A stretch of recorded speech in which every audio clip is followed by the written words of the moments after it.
If you're a soldier, if you be soldier, where they serve Nigeria, where they in the Nigerian army as a soldier, this news where they bring now, this particular news supposed to make you resign as a soldier, because if not me, I go resign personally. If this news come when I was still a soldier, I would have resigned. You know, get, because this news is very, very demoralizing. I love it. Very, very demoralizing. You don't understand, see? 390 BK boys, like BKH boys, 390, they graduate today in Gombe State. They graduate, like today in their graduation.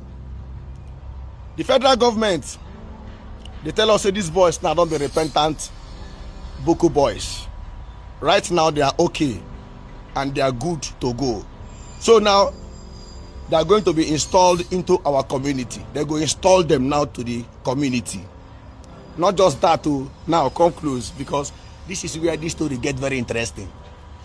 Not just that these people will be installed into the community, into the society, free, go. No, the federal government gave them 50,000 naira each. 50,000 naira each. They give them one bag of rice.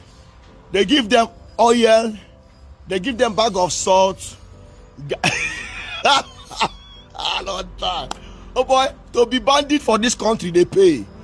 To be a bandit in Nigeria pays. Bro, you see. And you that is a soldier, see you. They die.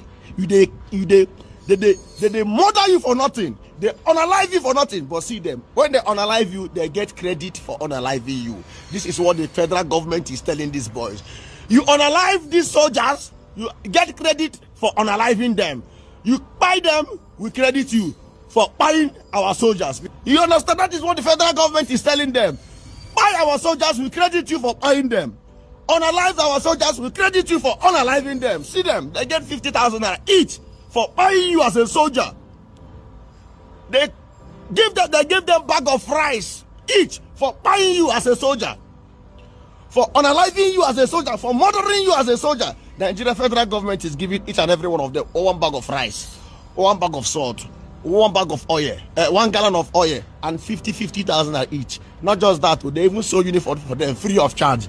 Their uniform is free of charge. They are all, see them, you see them with uniform free of charge. You that is a soldier, you sew uniform from your own salary. Like your salary, you take from your salary to sew uniform. But this one, federal government sew uniform for them free of charge, and pay them for buying you. Nigeria is a scam. See, as a soldier in the Nigerian army, if this news not demoralize you, nothing will demoralize you again. Your government is crediting people that are buying you. They credit them for unaliving you. They give them bag of rice for taking your life. They give them bag of salt for taking your life. They give them bag of a gallon of oil for murdering you.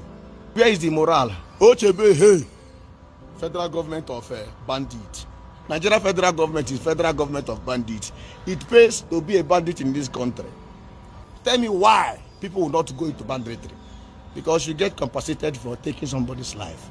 Only in Nigeria, this one they happen. You know the story. Forsake federal government of Nigeria. Forsake. And if you're on TikTok, don't forget. And we are not going to stop. I want the world to understand me very clearly. We are not going to stop. It doesn't matter what it takes.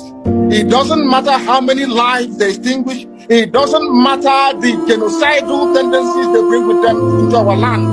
We are not going to stop. Everybody listening, everybody watching, everybody remotely interested in justice and peace must understand this. Our destination is freedom, and that very place we're heading to is Biafra. And nobody, no soul on this earth can stop us. Instead of Biafra not to come, we all perish. I want our adversaries, our enemies to understand this very, very clearly. We are not going to retreat, not one iota, not 1 inch, because Biafra must come. Because the hatred has continued to this very day. As I'm speaking and addressing all of you right now, they are still arresting extrajudicially murdering people in our land, people who are alien to our culture, our way of life, our tradition. They are in our land directing their people to slaughter, to kill without mercy.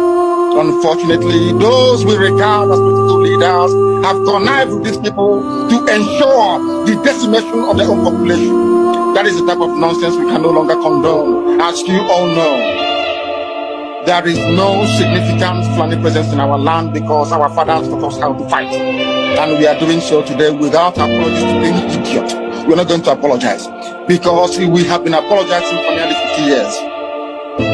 And we have not gotten anywhere in terms of our collective advancement and development in the damnable zoological republic called Nigeria. That is why we must know what we're doing, and that is why anybody who is remotely interested in the affairs of our people must understand this, that we are determined, doubly determined.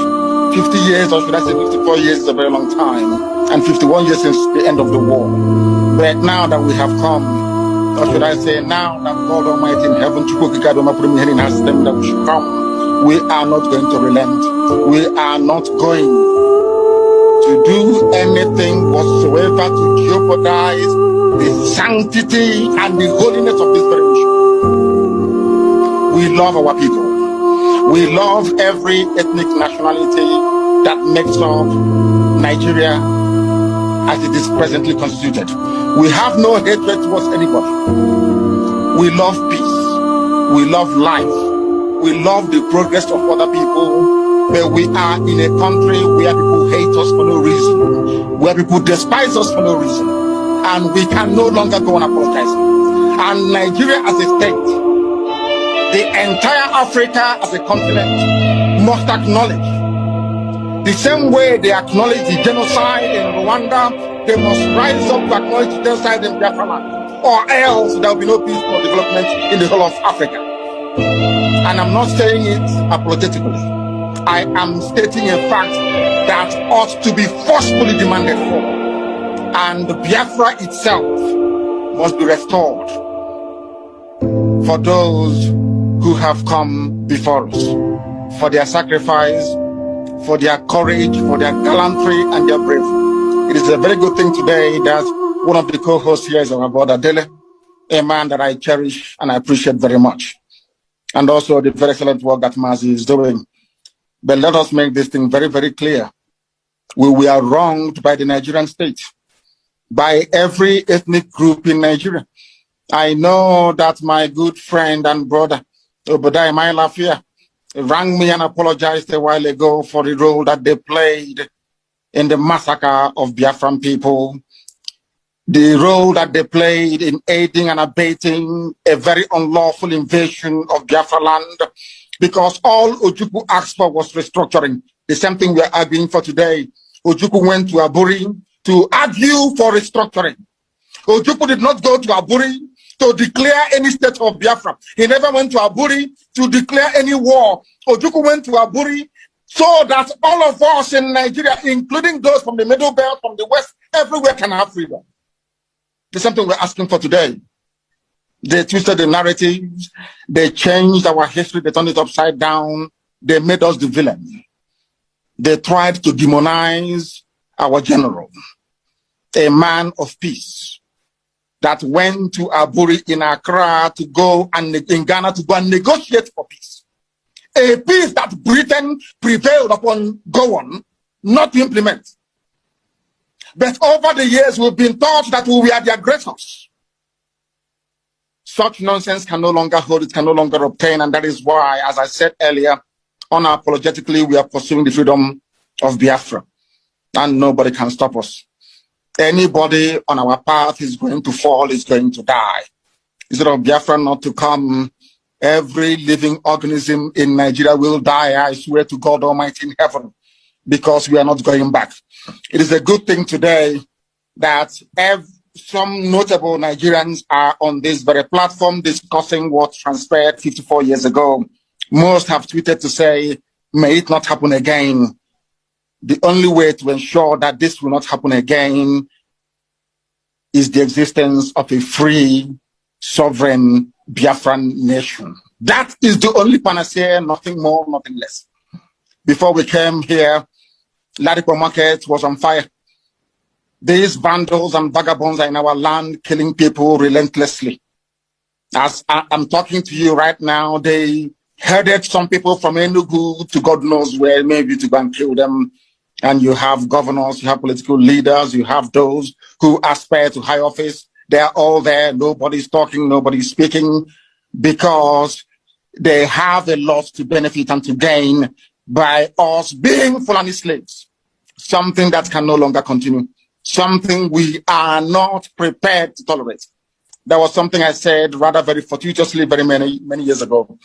I said during one of my broadcasts on Radio Biafra that for Nigerians to understand that God is upset with them, that every tribe in Nigeria, every ethnic group in Nigeria will experience what we passed through during the Biafran War.